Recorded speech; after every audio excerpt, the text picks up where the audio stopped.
Hello guys and welcome to learn with Genitech React series. इस series के अंदर हम कंप्लीट बेसिक से एडवांस लेवल तक रिएक्ट के हर उस कॉन्सेप्ट को अंडरस्टैंड करेंगे जो तुम्हें फ्रंट एंड के अंदर लाजमी आने चाहिए। जहां तक बात है रिएक्ट के प्री रिक्विजिट्स की, जितनी जावास्क्रिप्ट तुम लोग को आनी चाहिए उसके ऊपर ऑलरेडी मैं एक प्लेलिस्ट बना चुका हूँ। जाओ उस प्लेलिस्ट को देख के आओ before starting working on the react. आज की इस वीडियो के अंदर हम अंडरस्टैंड करेंगे कि रिएक्ट जेएस यूजिंग सीडीएन के थ्रू रिएक्ट जेएस को कैसे यूज कर सकते हैं हम properly. Before starting working on GSX files properly हम रिएक्ट के पहले कोर कॉन्सेप्ट्स को अंडरस्टैंड करेंगे इस कंप्लीट वीडियो के अंदर। So let's get started. देखते हैं रिएक्ट जेएस को सीडीएन के थ्रू कैसे कॉल कर सकते हैं।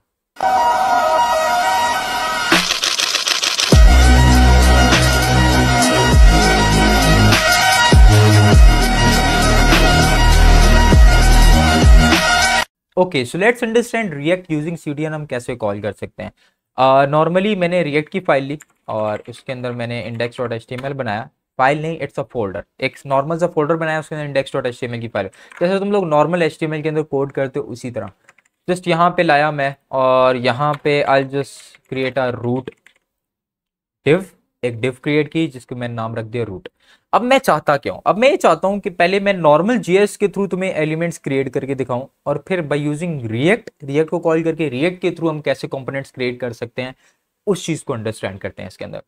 तो मैं एक नॉर्मल स्क्रिप्ट ली और हमें पता है कि हम कोई भी कंपोनेंट अगर हमने बनाना होता है जेएस के अंदर तो हम कैसे क्रिएट करते हैं। अगर नई आइडिया जाओ मेरी पिछली जावास्क्रिप्ट की प्लेलिस्ट को एक्सेस करो, उसमें मैं सारे कॉन्सेप्ट समझा चुका हूँ।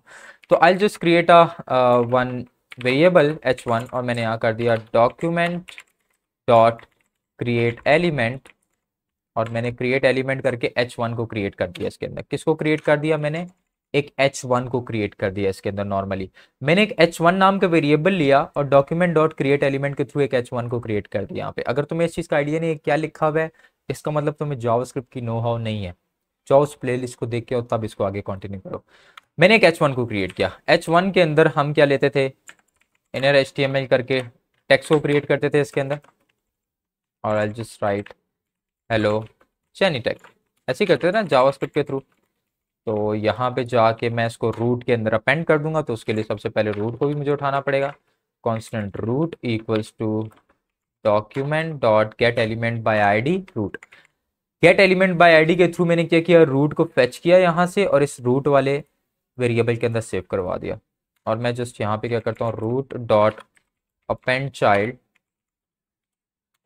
और यहाँ पे मैं उसको अपेंड कर दूंगा h1 को। तो अब जब मैं इसको रन करता हूँ अपने पास तो मेरे पास क्या आ रहा है, हेलो जेनीटेक। ये किसके थ्रू आ रहा है, नॉर्मल जावास्क्रिप्ट के थ्रू आ रहा है हमारे पास। ये नॉर्मल जावास्क्रिप्ट के थ्रू हमारे पास रन होगा। मैं इंस्पेक्ट करके दिखाऊँ तो हमारे पास कोई एरर नहीं आ रहा होगा, प्रॉपरली फंक्शनल चल रहा है हमारे पास। अगर मुझे इसको रिएक्ट के थ्रू रन करना है, अगर मैं चाहता हूँ कि ये सारा काम हमारा रिएक्ट के थ्रू हो तो वो कैसे करेंगे, लेट्स अंडरस्टैंड। सबसे पहले इसको कमेंट आउट कर लेते हैं यहाँ पे और सबसे पहले क्या करो, अपनी उसी फाइल के अंदर आओ, कंसोल के अंदर आओ, यहाँ पे सर्च करो रिएक्ट। मैं जब रिएक्ट लिख रहा हूँ तो यहाँ पे क्या आ रहा है, uncaught reference error react is not defined. अब ये क्यों आ रहा है, क्योंकि मैंने रिएक्ट को अभी तक डिफाइन किया ही नहीं है उसके अंदर। Define in a sense react को मैंने कॉल ही नहीं किया उसके अंदर। तो बाय यूजिंग सीडीएन हम रिएक्ट को कॉल करेंगे। हमने पढ़ना भी यही था, रिएक्ट यूजिंग सीडीएन। अब काफी सारे लड़कों के माइंड में क्वेश्चन आ रहा होगा, सर सीडीएन क्या होता है। CDN stands for content delivery network. It's a network जहां पे हमारा बना बनाया कोड पड़ा होता है। रिएक्ट का जितना कोड है ना एक सीडीएन के अंदर पड़ा हुआ है। कहां पे पड़ा हुआ है, एक सीडीएन के अंदर। हम उस सीडीएन के थ्रू उसको कॉल करते हैं, किसी सर्वर के ऊपर पड़ा होता है, हम उस सीडीएन के थ्रू उसको कॉल करते हैं और उसको फिर यूज करते हैं यहाँ पे। तो जस्ट ब्राउजर के अंदर आओ, यहाँ पे लिखो रिएक्ट सीडीएन, सिंपल सर्च करो क्या, रिएक्ट सीडीएन। सबसे पहली वेबसाइट आ जाएगी तुम्हारे पास रिएक्ट सीडीएन की। सीडीएन लिंक्स में जाओ, यहाँ पे तुम्हारे पास दो लिंक्स आ रहे होंगे रिएक्ट के, ये देखो, both React and React DOM are available over a CDN. Simply इन दोनों को कॉपी करो और इन्हीं दोनों को यूज करते हैं हम, ठीक है। अब जैसे अगर रिएक्ट का जिनको थोड़ा बहुत आइडिया है अ, उनको मैंने ऑलरेडी बताया रिएक्ट और रिएक्ट डॉम होता क्या है। रिएक्ट का अपना एक वर्चुअल डॉम होता है जो क्रिएट करता है। रिएक्ट इसीलिए तो फास्ट होती है क्योंकि अपना वो वर्चुअल डॉम क्रिएट करता है, पूरा रिफ्रेश नहीं होने देता। ये सारे कॉन्सेप्ट मैं पिछली वीडियो में बता चुका हूँ। तो इन दोनों को लिखना लाजमी है। क्या सर लाजमी लिखना है, हाँ लाजमी लिखना है।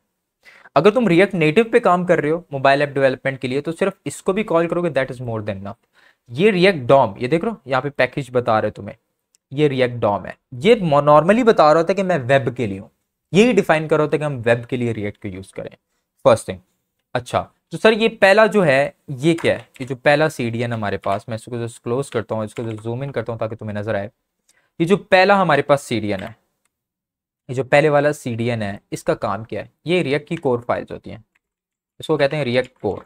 आओ दिखाता हूँ कोर फाइल्स के अंदर क्या है, जस्ट कॉपी करो इस यूआरएल को और यहाँ पे जाकर मैं तुम्हें दिखाता हूँ। ये देखो, ये रिएक्ट की कोर फाइल्स हैं सारी, ये देखो सारी रिएक्ट का कोड इसके अंदर हुआ हुआ है, सारा कोड इसके। और नॉर्मल रिएक्ट के कोड के अंदर क्या पड़ा हुआ है, सारा जावास्क्रिप्ट पड़ा हुआ है यार। रिएक्ट कुछ भी नहीं है, रिएक्ट इटसेल्फ एक जावास्क्रिप्ट है, जावास्क्रिप्ट से ही बनी है। किसने बनाई हुई है, फेसबुक वाले ने बनाई हुई है। पूरी हिस्ट्री में पिछली वीडियो में समझा चुका हूं। रिएक्ट सारा जावास्क्रिप्ट के ऊपर ही क्रिएट हुआ है, परेशान नहीं होना। तो ये देखो सारा if else condition, keys defined हुए हैं, फॉर लूप्स लगाए हुए हैं, इफ एल्स कंडीशन, स्विचेस आ रहे हैं, फंक्शंस आ रहे हैं, रिटर्न स्टेटमेंट्स आ रही हैं, सारा रिएक्ट है। अभी तुम्हें बिल्कुल समझ नहीं आ रही, आगे जाके कॉन्सेप्ट्स को समझते रहेंगे हम साथ साथ। अब अगर मैं इसके अंदर आता हूं और I just search for react, पहले जब मैंने सर्च किया था क्या आया था, अनकॉट एरर, बट यहां पे क्या लिखा है, download the React dev tool for better development experience. अगर आप नॉर्मल जस्ट उसको चेकआउट करना चाह रहे हो तो आप सीडीएन के थ्रू काम करो, ठीक है, just for the testing purpose. लेकिन अगर तुम लोग चाहते हो कि यार रिएक्ट पे प्रॉपरली प्रोडक्शन लेवल पे काम करना चाह रहे हो, डेवलपमेंट लेवल पे काम करना चाह रहे हो, तो रिएक्ट को इंस्टॉल करना पड़ेगा, ठीक है। वो मैं पिछली वीडियो में सारा करा चुका हूँ। लेकिन अभी हम प्रॉपरली जस्ट रिएक्ट के कोर कॉन्सेप्ट को समझ रहे हैं, इसलिए मैं सीडीएन के थ्रू समझा रहा हूँ। अब मैंने रिएक्ट को अगर सर्च किया तो अब देखो हमारे पास क्या आ रहा है, काफी सारे हमारे पास ऑब्जेक्ट्स आ चुके हैं। ये सब ऑब्जेक्ट हैं, जिनको आइडिया नहीं ऑब्जेक्ट्स क्या होते हैं, देखो इटसेल्फ एन ऑब्जेक्ट, उसके अंदर फिर मजीद और ऑब्जेक्ट्स आ रहे हैं। ये रिएक्ट के कंपोनेंट्स होते हैं, रिएक्ट के एलिमेंट्स होते हैं, जिनको यूज करते हुए हम रिएक्ट पे काम करते हैं। फ्रैगमेंट्स हो गए, कंपोनेंट्स हो गए, चाइल्ड्स हो गए, क्रिएट एलिमेंट। अब रिएक्ट के थ्रू क्रिएट एलिमेंट करेंगे तो क्या यूज करेंगे, ये यूज करेंगे। और वो कैसे यूज करेंगे, रिएक्ट डॉट क्रिएट एलिमेंट करके, that is all, simple as that. तो ये सारी चीजें जो हम यूज करते हैं, यूज कॉल बैक फंक्शंस करते हैं, use memory, use reducer, use state functions use करते हैं हम इसके अंदर। तो ये सारे क्या है, रिएक्ट के एलिमेंट्स है जिनको हम यूज करते हैं, रिएक्ट के फंक्शनैलिटीज है, ये पावर देता है और चीजों को, जावास्क्रिप्ट को और पावर देता है, दैट इज ऑल, सिंपल। तो अब हमारा रिएक्ट यहाँ पे कॉल हो चुका है। ये सिंपल तरीका है रिएक्ट को चेक करने का। कैसे चेक करेंगे, दोबारा एक बार डिफाइन कर देता हूँ, कंसोल के अंदर आओ और जो सर्च करो रिएक्ट, ठीक है, आर कैपिटल होना चाहिए। अगर तुम लोग सिंपल रिएक्ट सर्च करोगे तो नहीं आएगा, तो सिंपल आर कैपिटल के साथ रिएक्ट सर्च करो, तब हमारे पास यहाँ पे रिएक्ट कॉल हो जाएगा सिंपली। तो ये हमारे पास रिएक्ट के कॉन्सेप्ट हैं सिंपली। अब देखते हैं आगे कि रिएक्ट के थ्रू हम ये जो काम मैंने किया है ना ऊपर, ये जो काम किया था, ये रिएक्ट के थ्रू कैसे कर सकते हैं। तो उसके लिए मैं यहाँ पे एक स्क्रिप्ट लेता हूँ, क्योंकि मुझे जावास्क्रिप्ट लिखनी पड़ेगी। मैंने जस्ट यहाँ पे सीडीएन्स को कॉल किया है। अब ये रिएक्ट की कोर फाइल्स हैं और ये रिएक्ट की कौन सी फाइल्स हैं, रिएक्ट डॉम की फाइल्स हैं, ठीक है। अब जिनको नहीं पता डॉम क्या होता है, डॉक्यूमेंट ऑब्जेक्ट मॉडल, मैं पीछे पढ़ा चुका हूँ, इसलिए कहता हूँ पिछली वीडियो देख के आओ। ये उनको बोल रहा हूँ जो नहीं देख रहे, बाकी जो देख रहे हैं इग्नोर करो मेरी बातों को, मैं बोलता रहता हूँ। अब मैं आता हूँ इसके अंदर, और अब हमें अगर क्रिएट करना है तो अब उसको किसके थ्रू क्रिएट करेंगे उसको अंडरस्टैंड कर लेते हैं। मैं यहाँ पे कॉन्स्टेंट h1 क्रिएट करता हूँ। पहले हम क्या करते थे, डॉक्यूमेंट डॉट क्रिएट एलिमेंट, अब ऐसे नहीं करेंगे, अब लिखेंगे रिएक्ट डॉट क्रिएट एलिमेंट। अब क्या लिखेंगे, रिएक्ट डॉट क्रिएट एलिमेंट। यहाँ पे देखो जब मैंने इसको रन किया था रिएक्ट को, तो यहाँ पे हमारे पास एक एक यहाँ पे नीचे एक मेथड आ रहा था रिएक्ट का, क्रिएट एलिमेंट का। ये देखो, क्रिएट कॉन्टेक्स्ट डिफॉल्ट वैल्यू, इसके अंदर हम क्रिएट कर सकते हैं वैल्यू इसको, ठीक है। ये सारे ऑब्जेक्ट्स हैं बाय इटसेल्फ। तो अब मैं क्या करूंगा, रिएक्ट डॉट क्रिएट एलिमेंट, और उसके अंदर तीन चीजें आती हैं। अगर मैं क्रिएट एलिमेंट के अंदर जाऊं तो हमारे पास तीन चीजें आती हैं।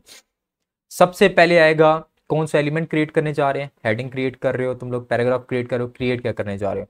सेकंड थिंग जो तुम्हें डिफाइन करनी है, दैट इज उसके एट्रीब्यूट्स, कौन सा एट्रीब्यूट नेम क्या रखोगे उसका। The third thing you need to define is its value, उसकी वैल्यू क्या होगी। ये तीन चीजें हम उसके डिफाइन करते हैं। तो चलो जस्ट यहाँ पे आओ, और मैं जस्ट यहाँ पे मैंने इसको बोला कि मैं h1 क्रिएट कर रहा हूँ, कोमा डालो और ब्रेसेस डाल लो, ये जो ब्रैकेट्स नहीं होते इसको डाल लो। अब यहाँ पे आएंगे तुम्हारे एट्रीब्यूट्स, जैसे ये चीजें हैं ना, जैसे मैंने एक डिव क्रिएट किया था तो उसका ये क्या होता है, इट्स एन एट्रीब्यूट। अगर मैं यहाँ पे h1 क्रिएट करता हूँ और उसको मैं एक क्लास देता हूँ तो ये क्या है, ये एट्रीब्यूट है। तो मुझे फिलहाल हेडिंग 1 को कोई एट्रीब्यूट नहीं देना, अगर देना होता तो यहाँ पे जस्ट एट्रीब्यूट को डिफाइन कर दो। तो मैंने जस्ट यहाँ पे क्या किया, रिएक्ट डॉट क्रिएट एलिमेंट, और उसके अंदर मैंने क्या क्रिएट कर दिया, हेलो रिएक्ट। पहले हेलो जेनी टैग प्रिंट किया था, अब मैंने क्या किया, हेलो रिएक्ट क्या करेगा, इसके अंदर जाके स्टोर हो जाएगा H1 के अंदर। ठीक है, अब मुझे इसको यहाँ पे शो करवाना है, यहाँ पे तो उसको शो करवाने के लिए हमारा कौन, क्योंकि ये सारा कुछ संभाल रहा था हमारा डॉम, ये जितना स्ट्रक्चर आ रहा था ना वेबसाइट का, जो ऊपर स्ट्रक्चर क्रिएट किया था, अब मैं तुम्हें कैसे समझाऊं एक स्ट्रक्चर, जैसे H1, जैसे एक डिव लेते हैं हम, ठीक है, उस डिव के अंदर मजीद H1 लेते हैं, एक और डिव लेता हूँ मैं कंटेनर 1 करके, फिर उसके अंदर एक H1 लेता हूँ, फिर उसके अंदर मजीद चीज़ें, ये क्या क्रिएट हो रहा है, एक स्ट्रक्चर क्रिएट हो रहा है। ये स्ट्रक्चर कौन संभालता है, तुम्हारा रिएक्ट डॉम संभालता है। तो जस्ट तुम्हें रिएक्ट डॉम का थोड़ा बहुत आइडिया होना चाहिए, जो मैं पहले बता चुका हूँ सारी चीज़ों का। ओके, सो हम यहाँ जाके जस्ट रूट को क्रिएट करेंगे। I just write root equals to, मैं यहाँ पे करूँगा रिएक्ट डॉम, क्योंकि रिएक्ट डॉम का काम है रूट को क्रिएट करके देना तुम्हारे। ठीक है, क्यों, अब मैं क्वेश्चन आता है रिएक्ट डॉम कैसे रूट को क्रिएट करता है। अगर मैं अभी जाकर तुम्हें दिखाऊं रन करके, तो यहाँ पे अगर मैं रन करूँ डॉक्यूमेंट, तो ये सब एक रूट के अंदर आ रहा होता है। ये देखो, ये सारा कुछ किसके अंदर आ रहा है, अभी एक रूट के अंदर आ रहा है। मैं चाहता हूँ मैं जितना कोड करूँ ना, वो सारा इस रूट वाली डायरेक्टरी के अंदर आ जाए। ये जो मैंने अभी डिव बनाई है इस रूट के अंदर आ जाए, तो मुझके लिए एक रूट क्रिएट करना पड़ता है रिएक्ट के अंदर। तो I just create as React DOM dot create root method को कॉल करो, और यहाँ पे जस्ट उसको सिलेक्ट कर लो, जैसे हम नॉर्मली इसको सिलेक्ट करते हैं ना, इसके अंदर आके इस तरह इसी को सिलेक्ट कर लेना रूट को। तो उसको कैसे करेंगे, यहाँ पे कर लेंगे document dot get element by ID, और रूट को यहाँ कॉल कर लेंगे यहाँ पे सिंपली। तो और वो क्या है, एक आईडी है, तो इसलिए रूट को डायरेक्ट कॉल कर लिया। ठीक है, ठीक है। अब मैं क्या करता हूँ, रूट डॉट रेंडर, और रेंडर किसको करूंगा, H1 को रेंडर कर दूंगा रूट के अंदर। किसके अंदर रेंडर कर दूंगा, H1 को रेंडर कर दूंगा मैं किसके अंदर। रेंडर का मतलब क्या होता है कि इसको वहां पे चला दो, जैसे अपेंड चाइल्ड करते हैं ना हम, इस तरह हम इसको रेंडर करते हैं। रेंडर का मतलब आप रिएक्ट का कोड उठाओ, उसको जेएस में कन्वर्ट करो, जेएस के अंदर रेंडर करो और उसको चला दो। रेंडर का मतलब ही ये होता है कि रिएक्ट को कोड को उठा के जेएस में कन्वर्ट करके चला दो। और अगर मैं अभी रन करके दिखाऊं, तो हमारे पास यहाँ पे चल के आ जाना चाहिए। अब यहाँ पे आ रहा है can not access root before initialization. Okay, so I am just doing some kind of a mistake here, create root, और यहाँ पे मैंने किया रूट को call get element by ID document dot create element. कौन सी लाइन में मस्ती कर रहा है, he is saying on this line. Okay,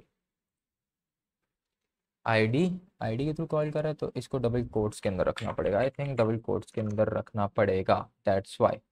यहाँ पे अब हमारे पास क्या चल गया है, हेलो रिएक्ट, दैट्स इट। तो इन सारी चीज़ों के थ्रू तुम्हें समझ आएगा कि यार अगर रिएक्ट को यूज़ करना है यूजिंग CDN, तो हम React create element, React DOM create root, इन सारी चीज़ों को वर्क कर सकते हैं प्रॉपरली। सो ये बाय यूजिंग रिएक्ट CDN हमने अंडरस्टैंड किया कि रिएक्ट के अंदर काम कैसे कर सकते हैं। नेक्स्ट वीडियो के अंदर हम अंडरस्टैंड करेंगे JSX फाइल्स क्या होती हैं, JSX फाइल्स के अंदर हम कैसे काम कर सकते हैं प्रॉपरली, उस चीज़ों को अंडरस्टैंड करेंगे। तो अगर कोई क्यूरी हुई, कुछ प्रॉब्लम आ रही है रन करते हुए, कमेंट सेक्शन में मेंशन करो, मैं प्रॉपरली उस पर तुम्हें असिस्ट करूंगा। मिलते हैं नेक्स्ट वीडियो में, थैंक यू सो मच।